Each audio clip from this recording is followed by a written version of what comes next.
maxaa haddana ku dhacay wad manasa kooxdii gobolka Togdheer maanta aad bay u liidataa ciyaarihii u dambeeyay wareegyadii u dambeeyay isqabqabsi dhexgalkii oo iyaga qudhoodaan aad u fiicnay ragiinii hore ciyaartooygii hore iminka qurbaha u badan inaad joogtaan inaad gobolkii ku noqotaan oo dhalinyarada dhiirigelisaan oo mar isu kaashataan xilliga ciyaaraha gobolada kale aad idinku noqotaan idinkoo tusaya tababarayaasha iyo kooxdaba dhiirigelin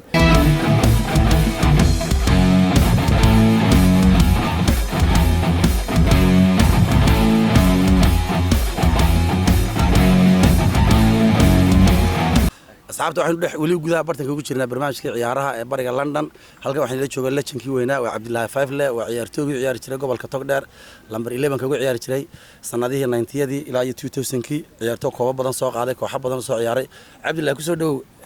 تاني تيفي عواد ما صرت مختار عيار ما جورن عيار قارت صوب بالوضع اسم الشركة هذا إلى قبل هذا ساق عيارتك وحاضر ساق عيارتي إلى أي ما أنت عيارسي haddaan kaaga warramo waqti fog baan soo bilaabay waqtigii ciyaaraha waxay ugu horeeyay waxaan ahaa seeraayadii iskuulada markii dugsiyada dhexe waxaan u saftay iskuulkii la oran jiray Sheekh Yusuf Al-Kawnayn bilowgii waxay ahayd markaa 1997kii markaas oo aan ahaan yaroo dee maaragtay markaa firfircoon xagga isboortiga markaas kadib waxaan markaa aan ciyaarayay kubadda cagta waxa markaa la qaban jiray kubadaha wareegyo la qaban jiray waxa la qaban jiray degmooyinka waxa la qaban jiray dugsiyada dhexe waxa la qaban jiray oo kale dugsiyada sare markaa waxaan anu ka qayb qaatay markaa maadaama aan ahaan yar oo markaa dugsiga dhexe dhigta ciyaarihii dugsiyada maaragtay dhexe sare maaragtay markaa waxaan dugsiga dhexe Sheekh Yusuf markaa u saftay markaa waxaan markaa taasan ka bilaabay markii horeysay markii dambana waxaan ciyaaray koox yaryara ee markaa ka dhisnaa magaalada ee yaryara ee markaa iyaguna seerayada ahaa kuwaas oo iyaguna aan maaragtay aan kaalin wanaagsan oo muuqata kaga jirnay aniga rag badan oo markaas kubadda ka fadhiistay oo lodkayga oo aan halkan ka wada salaamayo dhammaan asxaabtaydii waqtiga raggii iskuulka iyo kuwii maaragtay waqtigii iskuulka nala ciyaarayay oo aan ka xusi karo markaa ninkii Kaysa Yusuf Cilmi oo isagoo aan saaxiibin badan ahayn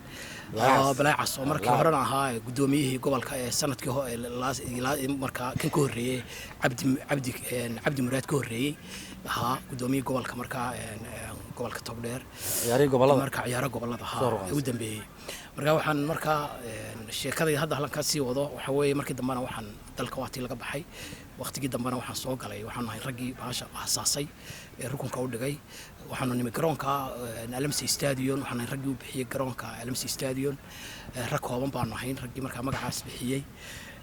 isla markaana waxaanu bilownay in garoonka markaa uu dunsanaa oo afarta koonaba wuxuu ka ahaa markaa deerkoo dhan waa la dumiyay markii maadaama uu dunsay garoonka waxaanu isku daynay inaanu maaragtaa aanu garoonkii dib loo dhiso sidii aanu dhisi lahayn waxaanu samaynay markaa dawri aan isugu keennay 12 kooxood oo gobolka ka kooban dhalinyarada gobolka ah oo ragna ay yihiin raggii markaa iyana ka yimi koonfur ka soo qaxay ragna ay yihiin raggii gobolka markaa u dhashay ee markaa dhalinyaradii iskuulada markaa ka baxday ee waqtigii dambana soo noqodkiina gobolka markaa ku soo noqotay si aanu bulshada isu dhexgelino oo magaaladu waxa weeye bulshadii way ku soo noqotay markaa bulshadu waxay u baahan tahay in dhalinyaradii la dhiso la isdhexgeliyo magaaladu ay noqoto maaragtay ay xadaradeeda bulsho noqoto taas anagoo ka duulayna ayaan waxaan samaynay inaan markaa dawri aanu samayno garoonka markaa aan wareeg qabano wareegaas 12 kooxooda ayaa ahaa markaa anigu waxaan u ciyaaray koox la oran jiray markaa High Stars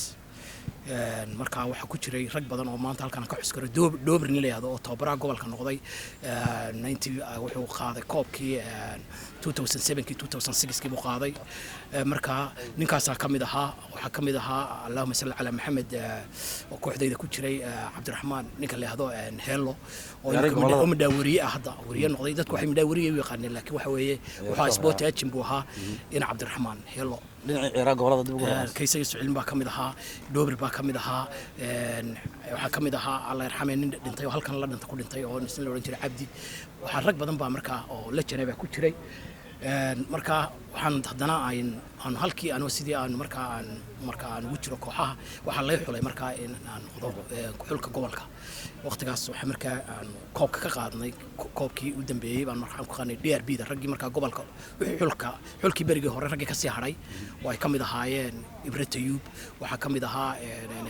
ninkii la oran jiray Ina Xuseen Xamari waxaa ka mid ahaa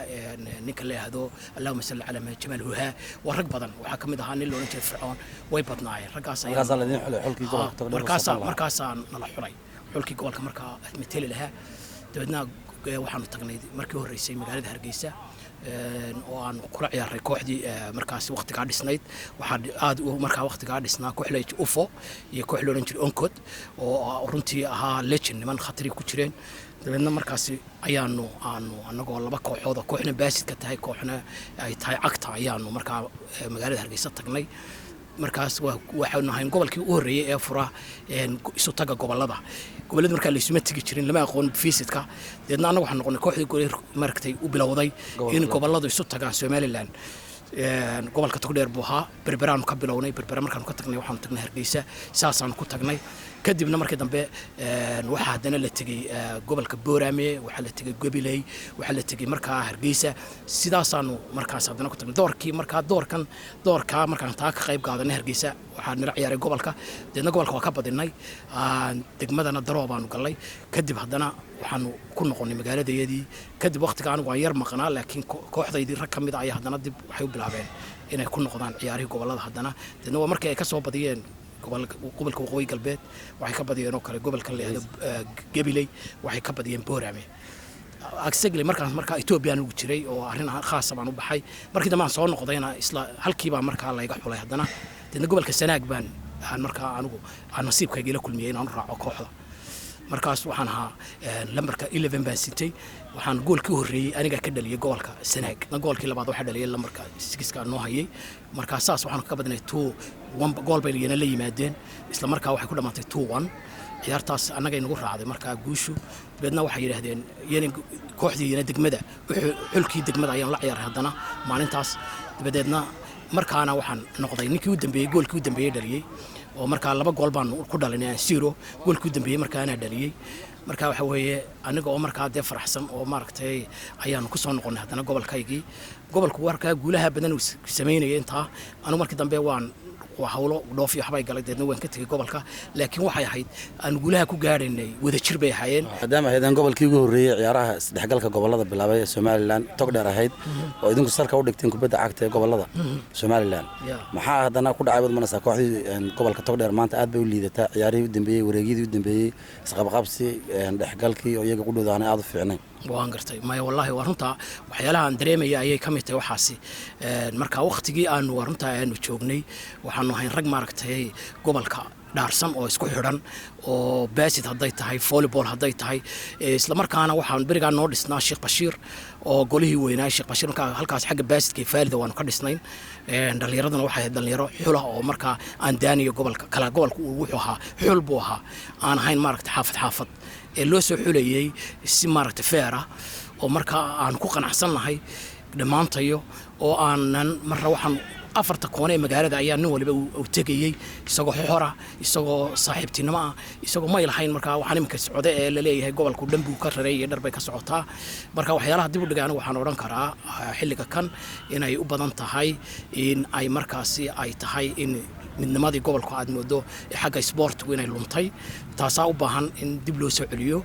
oo magaalada gobolka Togdheer waxa gobol xagga sportiga ku horeeya sida taariikh buu ku leeyahay xagga waliba volleyballka 8 sanadood buu soo qaaday ciyaarihii gobolada ee markaa Soomaaliya la isku oran jiray xagga footballkana sidaas leeg waxa gobolada ugu khatarsanaa xagga cagta gobolada aad loo sugo marka xamar maaragtay la tago gobolada aad loo sugo buuha marka iyadoo ay dhalinyaradu waxay u baahan tahay in la tawjiihiyo looga sheekeeyo historyga gobolka si ay ugu daydaan legendkii raggii legendka ee ka horeeyay annaga laftayada raggaas baa siyaaska noo dhigeen ka horeeyay kuwii naga horeeyay ayaan ku deeninay sidii ay dhigeen baan anagu halkii sii qaadnay loodkan dambe waxa loo baahan yahay halkii ka sii qaadaan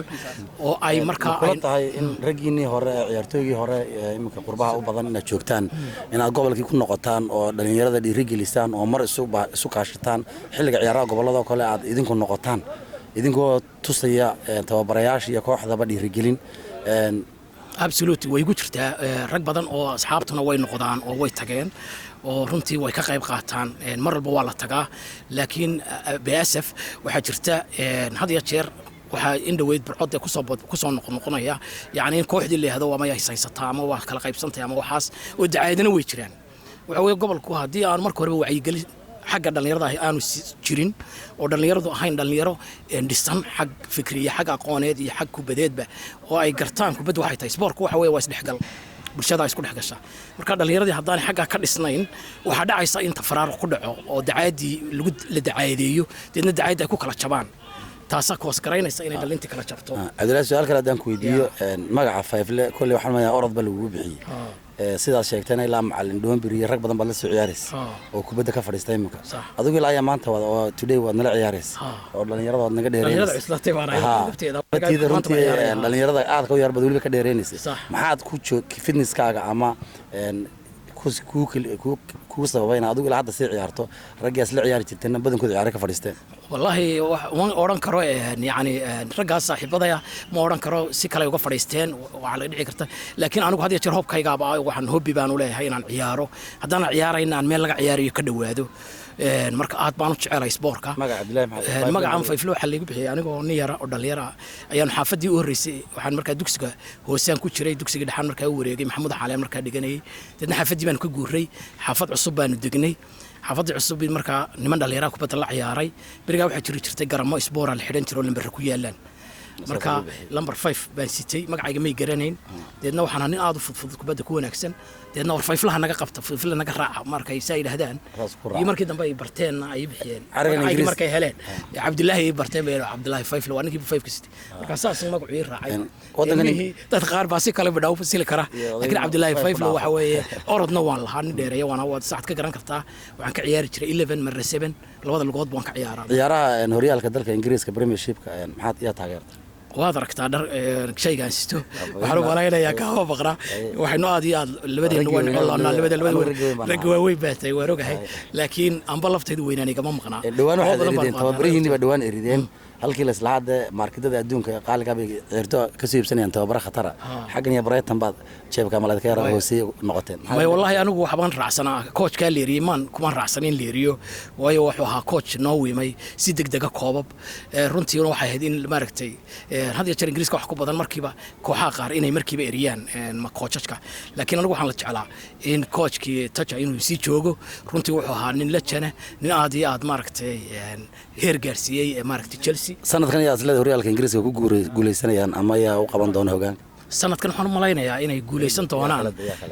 inay noomaya Arsenal baa soo runtii soo yarshadaysa laakiin kama madhna kooxaha qaar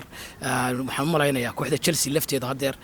waxa weeye waa yar gaabinay laakiin way shidan tahay waxa kale oo runtii Liverpool waxaad moodaa in ay hadeer weak tahay laakiin waxaan u malaynayaa inay soo ruqaansan doonaan Man United iyo Arsenal aad baad mahadsantahay Cabdullaahi Fayfle kaasi waxa Cabdullaahi Fayfle lejinkii weynaa gobolka Togdheer u ciyaari jiray oo inoo soo gaabiyay aad baa u mahadsantahay dhamaantiin asxaabta waana salaamay dhamaan waxaan salaamayaa dhalinyaradii asxaabtaydii inta muuqayga magacayga taqaan qaar ahaan dhalintii markaa isboorka kuwa la dhan iyo kuwii maaragtay dalkayga Somaliland oo ragii maanta ay meel kala duwan joogaan ama qurbaha joogaan ama gobolada ay ku qaybsan yihiin oo qaarkood tababarayaal yihiin marka waxaan leeyahay reer Barco guul dambe waa inaynu cadaagi soo ragaa tani la dhan today